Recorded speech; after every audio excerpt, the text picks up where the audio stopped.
Hello, Major. Paul here. So the boat came from the factory kind of bare boat. As you can see, there were actually no cleats on it, which I'd recommend that you have cleats, that you put cleats. They were a factory accessory. It had no step pads on it. Again, I recommend that we put the step pads on. They were a factory accessory, and you have the Chris Craft step pad frames, so we should use those. Then also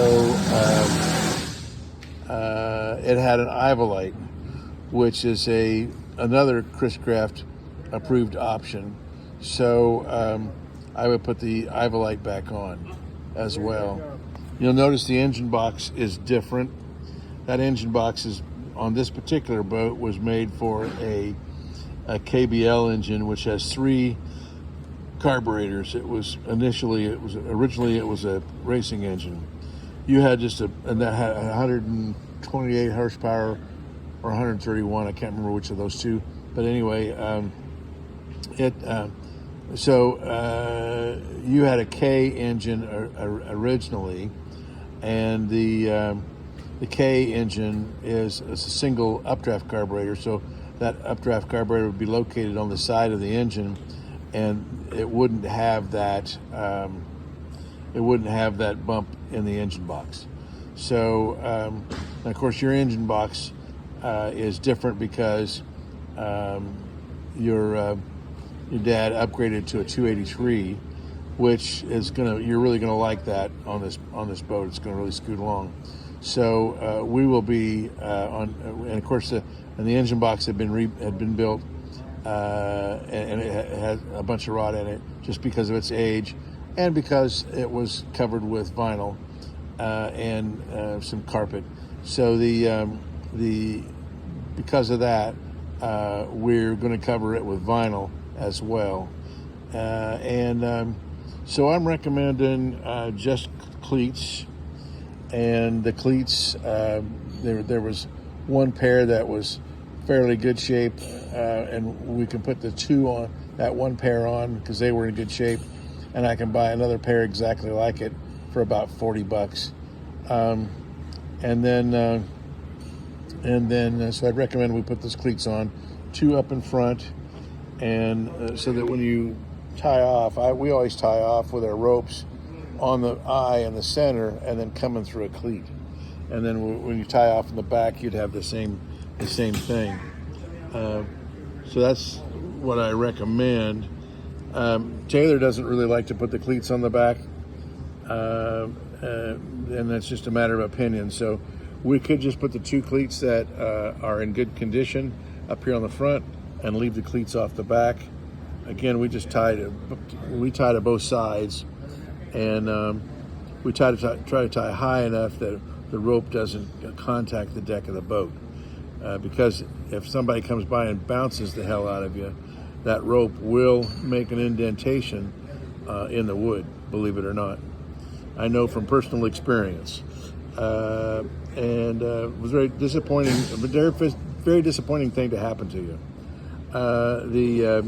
You'll also notice that the stern pole has a light on it, which yours has the light on it, and we're working on that right now and making sure it works and wiring it in and so forth. We're fixing the end of the stern pole. I'll show you that. So that definitely, that just confirms that we had that we had to switch over to the socket that we had in stock for you. Concerning the Chris Craft Cavalier, I can't tell for sure about this one in the picture, whether or not it was cast or whether it was a decal. Typically on these boats, that would have been a decal. I can show you in the catalog where I can purchase a decal, but yours were metal, and they were put on with screws. Now, if you want to go, but it just says Chris Craft, doesn't say Chris Craft Cavalier. The script does not. I'll see if I can get. I'll just look and see if I can get a Cavalier in metal I'm not sure I can. So the question is, do you want me to find Cavalier in metal and add that to the Chris Craft metal strip? The Chris Craft metal strips are about $150 each. So, and then of course if we go with the metal Cavalier script, that's going to add to that. Or if you go with the decal, that's like around $50. So let me know which you'd like to do there. So I just wanted to show you the other thing I wanted to show you is now this is a picture of a 1955 of your model boat is a 1955. And you'll notice how the boot stripe goes up on this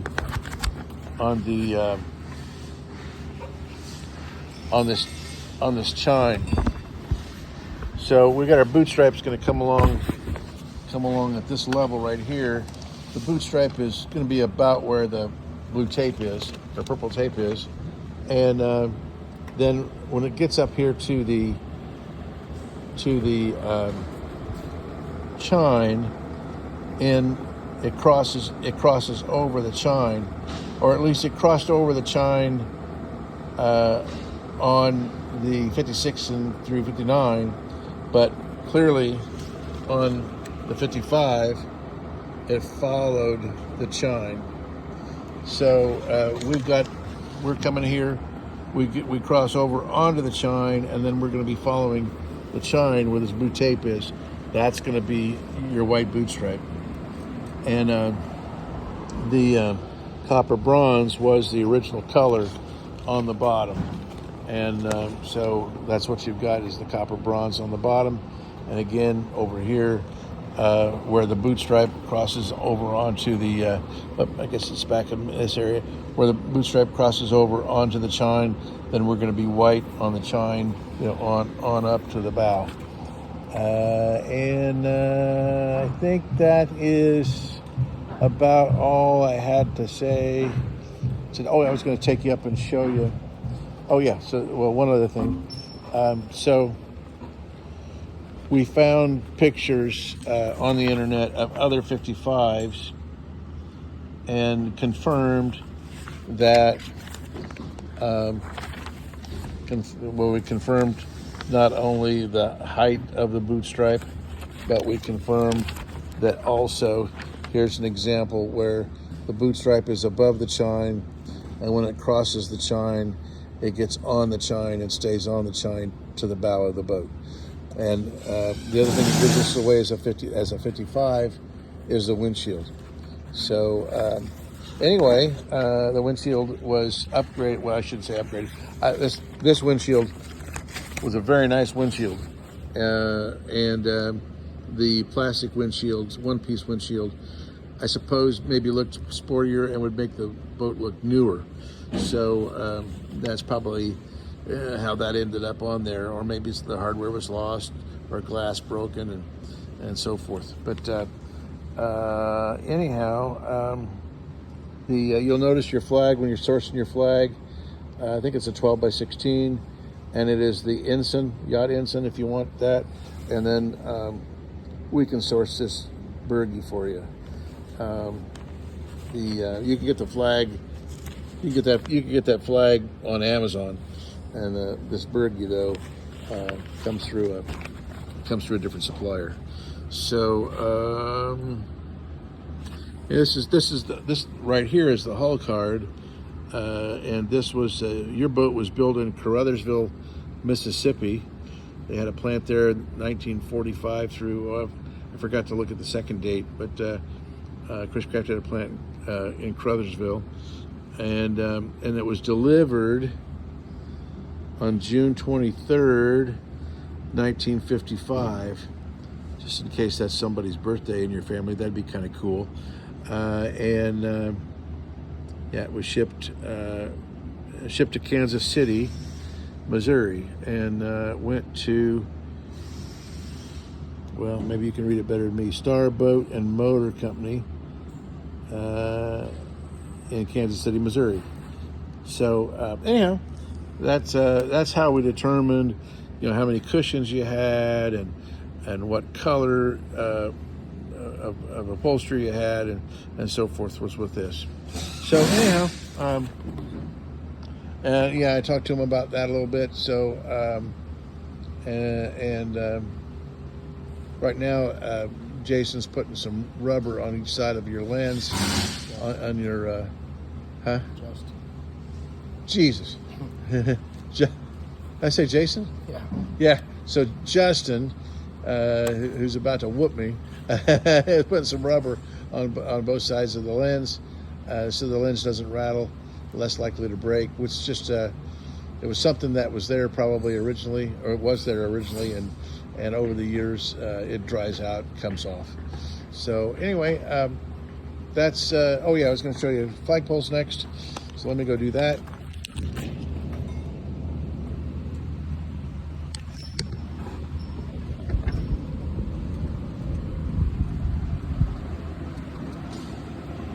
Let me go do flagpoles next.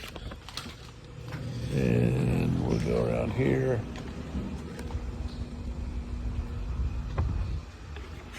Oh, we're not going to go around there because there's stainless steel on the floor. It's not your stainless steel. It's for a Bimini.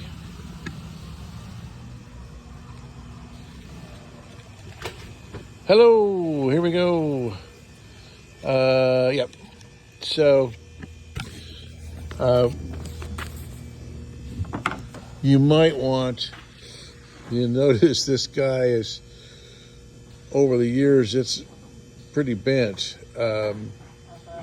We might be able to steam that and straighten it, which I'm sure we can steam it and straighten it.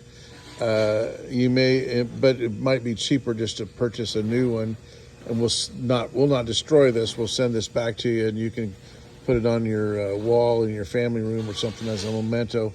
But we've got very similar ones that we buy, and they're about like $30. So we can make you one, or buy you one and do that. So this is your stern pole that had the light on it, and so as you can see, this end of it was rotted off pretty badly. So this is where the yeah, thank you. This is where the contact goes for your stern pole. There's a spring-loaded contact right here that's going to hit the screw in the center of your socket, and so that goes right where this dowel rod is. And then what we're going to do is we're actually going to just epoxy all around this side, around the dowel rod. And then where's the collar, the metal collar that goes on there? It might be in the back over there. So we store all the parts for this thing in a bag. Yeah, there's the metal collar. And so then this metal collar slips over the end of this, and that becomes your ground. Your ground wire connects to the back of this. Actually, it's just trapped by the back of this, and this becomes the ground for it in the socket. So anyway, so we're going to first make this correct, and then we may put some wax paper on here and slide this on as well, so that that's probably what we'll do. Slide this guy on and create a form, and then slide this guy back off, slide this guy back out because it's being held in with wax paper, so it'll slide out easily, and then we'll put it back together. All right, thank you.